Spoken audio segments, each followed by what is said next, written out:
Good morning, good afternoon, good evening, mammals. This video is for NTI day number 11, Thursday, March 26th. We're getting ready to close out this kinetics unit. I have this video plus a super short one tomorrow, just like 2 slides, and we'll be done with the new material for this unit. So I'm going to go ahead and post kind of our end of chapter questions over everything that we talked about through the course of this that you can go ahead and start working on. And we'll call those questions and these 2 videos NTI days 11, 12, and 13. So basically take us through next Monday. And then I'm going to be sending out some kind of summative FRQ to you, since that's going to be the only kinds of questions that you have to answer on the actual AP exam. So diving in today, we're going to be talking about sort of 2 inverse problems: instantaneous rates and solving for concentration at specific times, that are really just doing formula math with the rate laws that we've already written. I'm going to draw a first order reaction here to get us thinking. There's my first order reaction. If I plotted a linear line from start to finish, that would represent the average rate for this reaction. But of course, for first and second order, the rates are changing through time.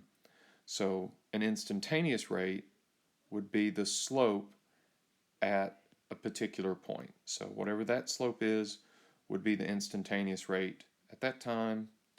Whatever this slope is would be the instantaneous rate at that time.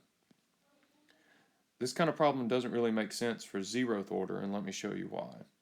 So there's a 0th order. In this case, the average rate is the same as the instantaneous rate because the rate doesn't change.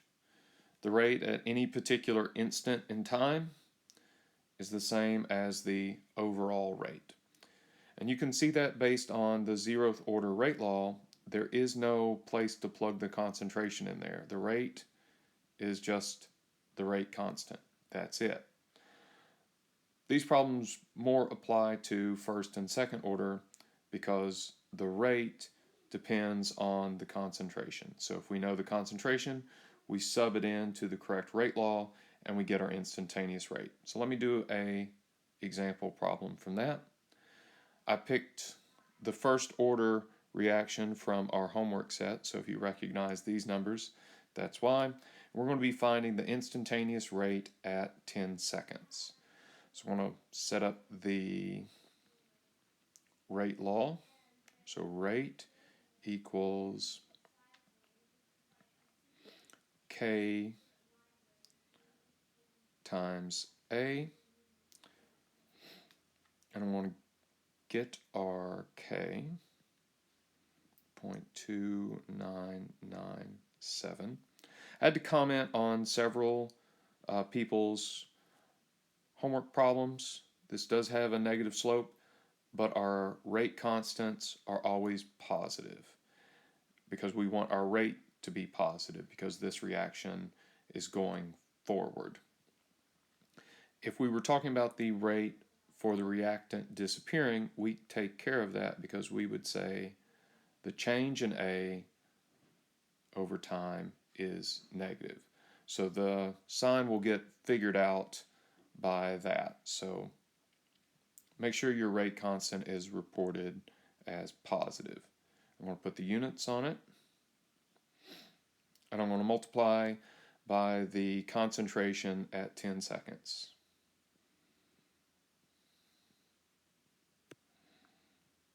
Molarity. And when I plug that into my calculator, I get rate equals 0.00298 molarity per second. Our rates always have to have units of molarity per unit time, in this case seconds, and we can see that I get that because I'm multiplying a per second times a molarity to get me that. So easy peasy, just plugging into our formula. Let's do the instantaneous rate now, which is sort of the flip side of this. going to be looking at these equations. They're also on your crib sheet. You should have that out totally while you're taking the exam.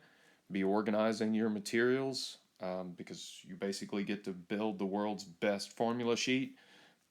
On a normal test on the AP exam, you wouldn't get this one. They would just give you this, this, and this, because this guy is just algebra done with this one. So we've got these for 0, first, and second order reactions. And we're going to plug in the time, and we're going to solve for our concentration at that particular time. You'll notice that there's a new term here, and it is the initial concentration. Where that comes from, my calculus people might recognize, these equations are just the integral of the rate laws. And every time you take an integral, you have to add a constant, and the constant for these is going to be their initial concentration. So that's where that comes from. Okay, example time. Do 2 examples with this. This is the same guy, so it's the first order reaction. So I'll use these equations here. I'll just pick whichever one is the most convenient for getting my problem, because all they are is just algebra, taking the natural log to cancel out the exponential. So I want to find the concentration at 12 seconds. Since I'm finding the concentration, this form is the easiest form for me to use. Concentration equals initial concentration, e to the negative kt. Plug in values. Initial concentration was 0.2, because times 0, that's my initial concentration, times e to the negative 0.2997 times 12. Again, if you would use the negative 0.2997 as your rate constant, you would have the negative of a negative, you'd get a positive, and your answer here is that you would get more A than you started with. So again, be careful with the signs on that. When I plug these in, I get 0.00548 molar. And that kind of makes sense if I look at my time here, that 12 seconds would be in between these two guys, and I've got a concentration in between those two. So all good. Okay, next one. Find when the concentration will be 0.1 molar. Since I'm solving for time, this one's a little bit easier for me to use because it's already gotten my time out of the exponent.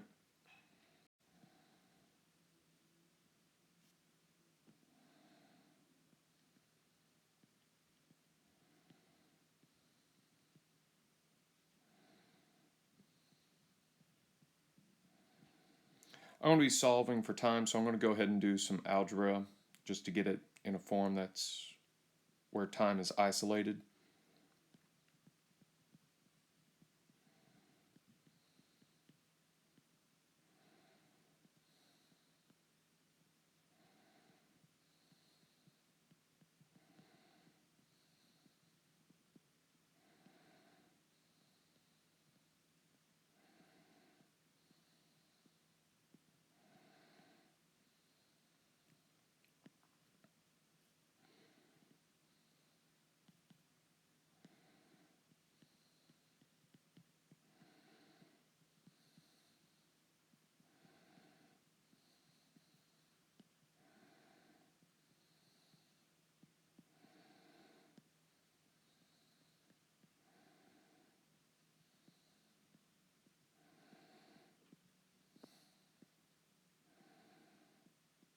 Okay, so now I'm ready to plug in numbers.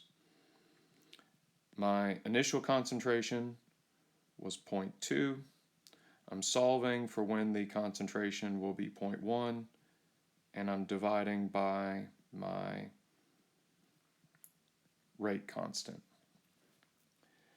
And when I do the calculation on this, I get time equals 2.31 seconds. Let's go up and look at the data and see if that kind of makes sense.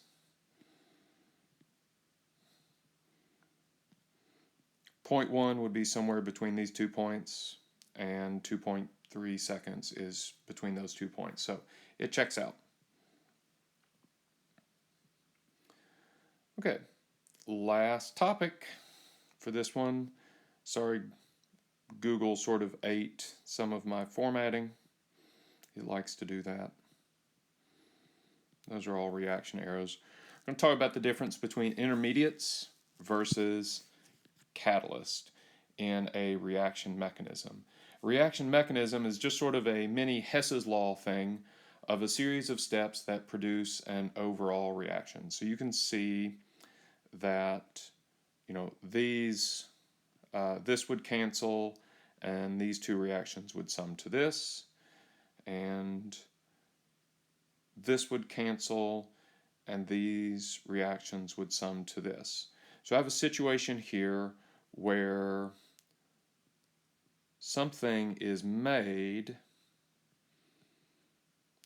then used, because it's a product in this reaction and it's a reactant in the next step. This is an intermediate.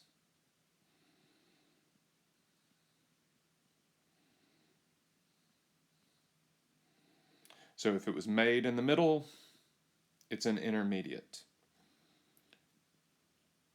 In this one, I have something that was used, then made.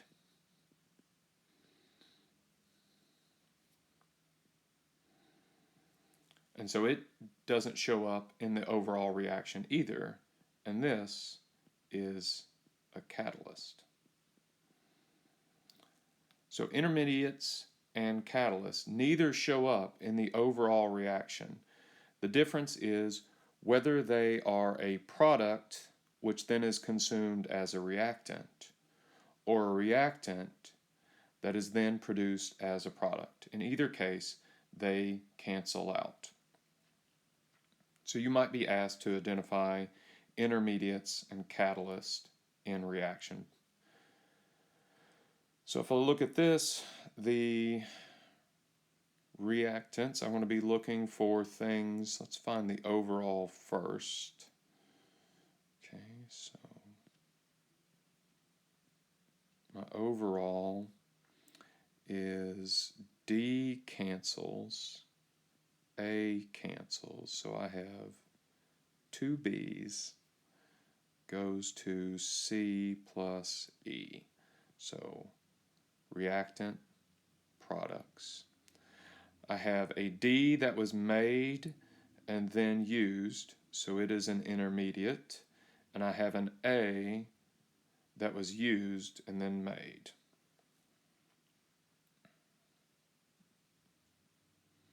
Same thing here. Used, then made, made, then used, made, then used,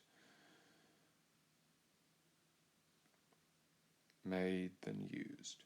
So my overall reaction is Z goes to M plus G. Z, M, and G. My catalyst is K. My intermediate is F, X, and N. Okay, there we go. Intermediates versus catalyst. And what you can see there is we can think about these reactions as having multiple steps. Always eating my formatting. This is supposed to be the overall reaction. And this is step 1 and step 2. So if we look at this, we have this compound turning into these two compounds. This one is an intermediate because it's produced here and then used there, so it's an intermediate. And then in the second step, the intermediate plus hydroxide turns into the final product. So we have a reaction, an overall reaction with two reactants, and this is the product, and it occurs in two steps. So this molecule has to break apart and produce some intermediate, which corresponds to this first activation energy here. And then that intermediate reacts with hydroxide using the second activation energy here to get two products. And these two steps occur at different rates. It says this one is slow and this one is fast. What is generally true is the step with the highest activation energy is the slow step, because fewer collisions will be successful to get over that activation energy. So generally that is slow. And whatever step has the smaller activation energy is fast. Almost always the first step is the slow step. It would be kind of unusual to have a reaction where the curve looks like that, but it does happen. But generally the first step is going to be the slow step. The cool thing about this is these steps relate to the rate law. Whatever the stoichiometry is of the slow step, it's going to be the orders in the rate law. And the reason that's true is the slow step is going to be the rate determining step. Once this gets over this hump, then it's very quickly going to get over this smaller activation energy. And we're not waiting on this second step to happen because it's fast. The reaction rate is slowed down by this bottleneck here, by how many of the collisions we're waiting to get over this higher activation energy. So this is my slow step, and it only has one reactant in it, which is this, and its coefficient would be 1, and so it's going to be first order with respect to that. Let's look at another example. Again, with the eating of my formatting. So let's go ahead and write the overall reaction. So I have a catalyst because it is used then made, and I have an intermediate because it's made and then used. So I'm going to eliminate those to get my overall reaction. 2H2O2 goes to 2 waters plus an O2. So that's my overall reaction, and we identified the catalyst and the intermediate, and we're going to write the general rate law now using the fact that it told us that this step is the slow step. I meant to highlight that. That's the slow step. So the general rate law is going to match the coefficients of the slow step. So rate equals K times, and the only thing in my slow step is 1 peroxide. So this reaction is going to be first order with respect to hydroxide. So first order. Since it's a first order, these other questions here just kind of clean up questions. Do you remember what's true for first order? The K is going to have units of per second for a first order, and the linearized form of the graph will be natural log of concentration. Let me just make up a generic example so that we can see something that is going to be more than first order.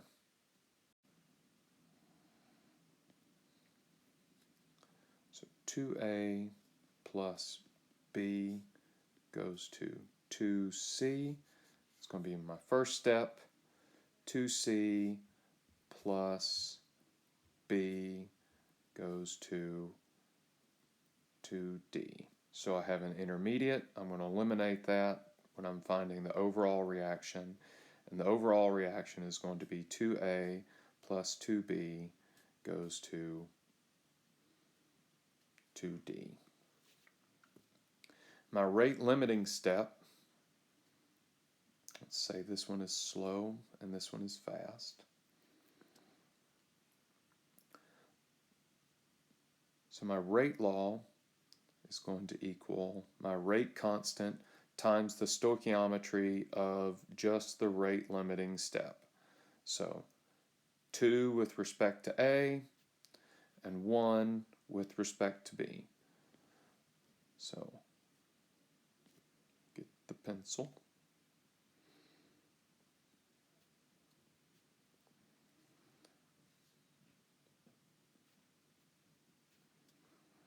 So this reaction is second order with respect to A, first order with respect to B. Overall, it's going to be third order. So my K is going to be, its units are going to be 1 over molarity squared per second. That way when we multiply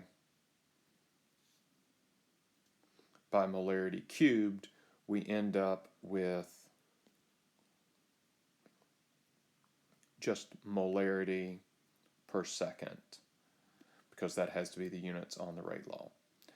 So, wrapping up there, the slow step, typically the first step, is going to be your rate determining step, and the coefficients of anything in the rate determining step are going to be the orders of your reaction. So that'll do it for this video. Expect a much shorter one. Promise it's not going to be 20 minutes. Try and get it done in like 5 tomorrow. And as always, take care of yourself and others. Practice good hygiene, and I'll see you on the flip side.